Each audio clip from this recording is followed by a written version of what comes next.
Capítulo 172 Libertação dos escravos, 5. Eles encontraram um certo documento no prédio de pedra onde Melena estava residindo. A maior parte do seu conteúdo era sobre mitos. Entre elas, havia muitas partes relacionadas à vida artificial.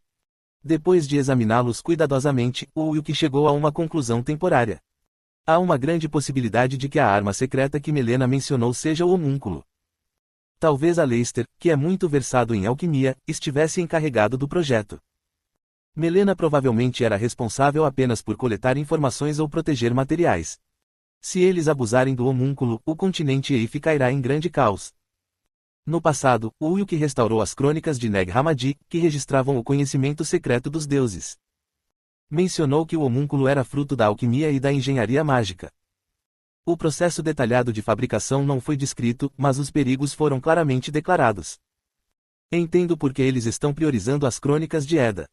Se eles analisassem os mitos nas crônicas de Edda, eles seriam capazes de localizar a localização do homúnculo abandonado. O Wilk também havia explorado o local no passado, mas as ruínas já estavam vazias. Considerando as informações que ele acabou de descobrir, deve ter sido Aleister quem o pegou. Naquela época, as crônicas de Edda já deviam estar em suas mãos. Enquanto o Wilk relembrava suas memórias passadas, Katsi abanou o rabo ao emergir do ar. Mestre, estou de volta. O que Ganiev disse? Ele disse que perguntaria aos outros chefes de clã dos Homens-Fera para descobrir.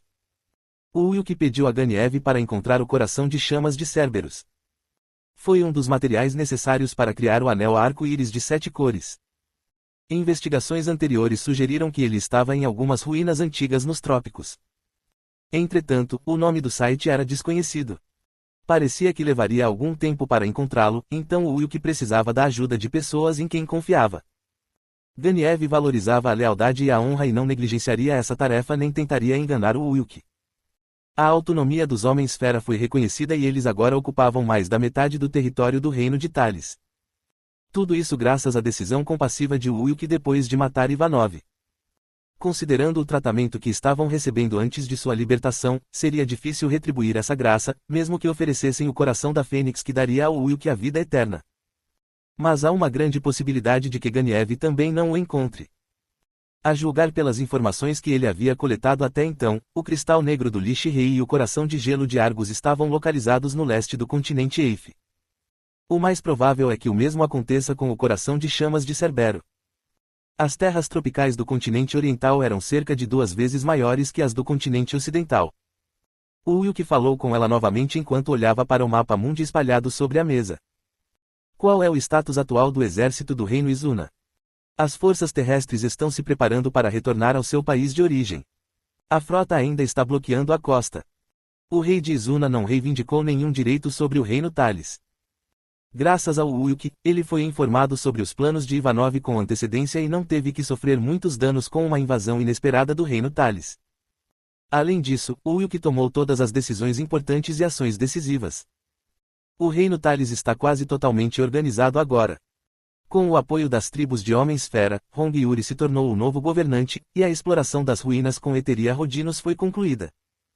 Tudo o que restava era a libertação dos escravos. Embora todos os renomados traficantes de escravos tenham tido suas propriedades confiscadas, a raiz do problema ainda não havia sido resolvida. Na verdade, o reino Thales era bastante corrupto internamente. Katsi fez uma pergunta enquanto Wilk folheava a lista de nomes de traficantes de escravos no relatório. Mas eu sou realmente imortal? Ainda não consigo sentir que me tornei um ser imortal. Reticências. Observe com atenção. O Wilk sacou a adaga vampírica e esfaqueou Katsi na garganta. Seus movimentos eram tão rápidos que ela nem conseguia reagir. Entretanto, a adaga vampírica atravessou-a sem ferir seu corpo. Uau, isso é incrível! Parece que sou um fantasma. Se alguém tentar lhe fazer mal, não tenha medo. O gato de Schrödinger continuará existindo neste mundo enquanto eu estiver vivo. Se o Wilk morresse, a classe gato de Schrödinger desapareceria naturalmente. Em outras palavras, Katsi voltaria a ser uma mulher gato comum. Por favor, não se preocupe. Serei uma boa espiã para que o mestre não morra. Devo ir ver Cynthia agora. Não, isso não é necessário. Ela já está vindo até nós. Ele sentiu a presença de alguém se aproximando à distância. Os movimentos eram os de uma assassina bem treinada. O Wilk sabia que era Cynthia. Logo, eles ouviram uma batida na porta. Posso entrar? A voz suave de Cynthia ressoou atrás da porta. Enquanto Katsi corria de quatro e abria a porta, ela entrou e educadamente se dirigiu ao Wilk. Eu realizei a tarefa, mestre. Eu não sou seu mestre. Você é meu benfeitor e herói. Você puniu Antônios e clientes, que me assediaram sexualmente sempre que podiam enquanto praticavam peças. Ele usou você em suas peças. Sim, uma vez eu apareci no palco como uma mulher linda, mas cabeça oca, que só sabia abrir as pernas para os homens. Mesmo sendo uma escrava, era uma humilhação pior que a morte. Eu não sabia que isso acontecia. De qualquer forma, ele está morto agora, então não há mais necessidade de se sentir envergonhado. Reticências. Estou com medo. Com medo de tudo no mundo, incluindo este reino. Já que meu corpo já foi impresso com o selo de um escravo, sinto que não posso sobreviver sem depender de alguém mais forte do que eu. Então, por favor, permita-me servi-lo como meu mestre, apesar da minha falta de qualidades. Cynthia se ajoelhou e beijou a mão de Wilk enquanto implorava. Ela parecia gostar bastante dele. O Wilk assentiu sem muita escolha.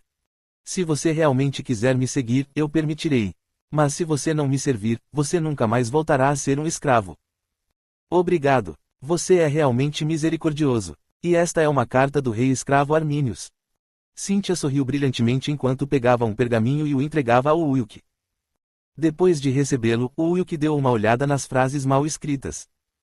O rei escravo deve estar aprendendo a escrever ultimamente. Como ele está em uma posição de liderança, ele terá muita papelada para fazer, enquanto envia e recebe cartas. Especialmente com nobres. O rei escravo Arminius foi um herói que originalmente era um gladiador. Ele reinou como campeão por 3 longos anos na arena de gladiadores na capital Córdoba. Mais tarde, ele não teve mais inimigos para lutar e, quando Ivanov morreu, ele escapou da arena durante a confusão. Mais tarde, Armínio reuniu escravos em situação semelhante à dele e os treinou para formar um exército. Eles se autodenominavam Exército de Libertação e estavam gradualmente ganhando poder. Era uma vez uma figura heróica semelhante no Sacro Império Aperiano.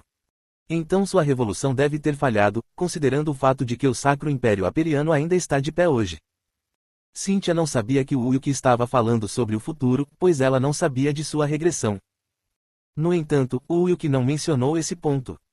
Os membros da Eteria Rodinos eram os únicos que sabiam de sua regressão, e ele não pretendia deixar esse número crescer. Era um homem chamado Maximiliano. Ele foi crucificado publicamente e morreu uma morte dolorosa ao lado de seus companheiros. Reticências. Isso é horrível. O que você fará se as negociações com Arminius fracassarem? Quem sabe? Depende de como ele se comporta. Ele só tinha ouvido falar de Arminius por meio de rumores e nunca o tinha conhecido antes. Ivanov o capturou e o queimou em público com chamas de cornalina. Portanto, todas as suas decisões dali em diante teriam que ser tomadas após avaliar a disposição e as qualidades de Armínio. O Wilk se levantou de seu assento e olhou novamente para o pergaminho. Você vai embora agora? Não há nada de errado em chegar cedo. As negociações foram planejadas para mais tarde naquela noite. O local era um prédio de pedra no distrito das oficinas. Havia poucas pessoas à noite no distrito das oficinas e havia muitas passagens secretas, então seria fácil escapar mesmo se você estivesse cercado por inimigos. Pelo menos ele não é tolo. Embora fosse o rei dos escravos, um rei ainda era um rei. Era uma posição que só poderia ser alcançada por pessoas com as qualidades e habilidades adequadas. Então o Wilk queria se tornar aliado de Arminius o máximo possível. Espero que não falemos apenas de tópicos difíceis, como derrubar o atual sistema de status. A abolição da escravidão ainda era viável, mas se tentassem remover o sistema atual e o status quo, o povo do reino não aceitaria. Embora isso fosse possível se eles levassem seus ideais adiante e continuassem a lutar por sua causa, haveria uma resistência de longo prazo. Por fim, o reino de Tales mergulharia no caos e isso causaria mais mal do que bem.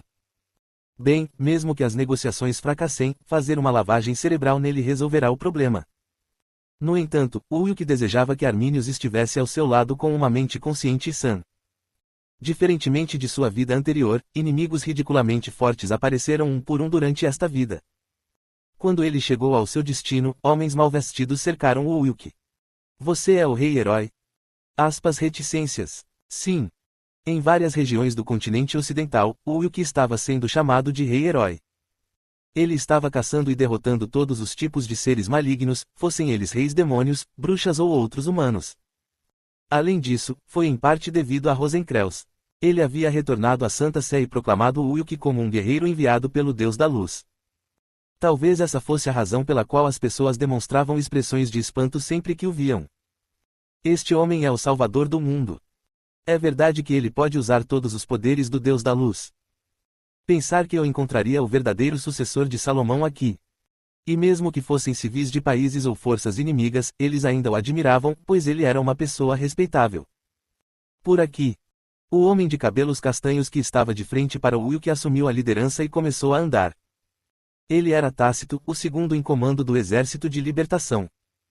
Ele era um guerreiro que já foi um gladiador escravo na mesma arena que Arminius. Ele parece ter uma impressão favorável de mim. Era normal procurar por armas perigosas antes de deixá-lo entrar na sala de negociações. No entanto, não fazer isso significava que o Ulrich estava sendo respeitado e eles estavam mantendo sua posição em mente. Embora a segurança ao redor fosse rigorosa, o Ulrich também teve uma impressão favorável deles. Bem-vindo, Rei Herói. Eu sou Arminius. Eu lidero as pessoas que estão sendo perseguidas neste reino. Ao entrar no salão de conferências, um homem forte e de cabelos castanhos levantou-se da cadeira e estendeu a mão. O Ulrich apertou a mão dele e falou imediatamente. Ouvi dizer que você está se preparando para atacar a capital. Esse era o plano original, mas comecei a reconsiderar desde que descobri que meu oponente era você. E enquanto eu estava hesitando, aquela linda mulher veio até mim. Arminius olhou para Cíntia parada ao lado de Ulrich. Ele parecia gostar bastante dela. Ulrich sentou-se em uma cadeira. Tenho uma sugestão. A posição de Lorde do Condado de Baen está atualmente vaga. O antigo Lorde era ajudante de Ivanov, portanto ele foi expurgado. Mas ainda temos que encontrar um sucessor adequado. O que você quer dizer? Torne-se o Conde de Baen, eu libertarei os escravos sob seu controle. Além disso, o Condado de Baen está atualmente passando por uma guerra civil, então a população é pequena. Você pode levar todas as suas tropas atuais com você e se estabelecer lá. O Ulrich apresentou a melhor escolha possível para Arminius.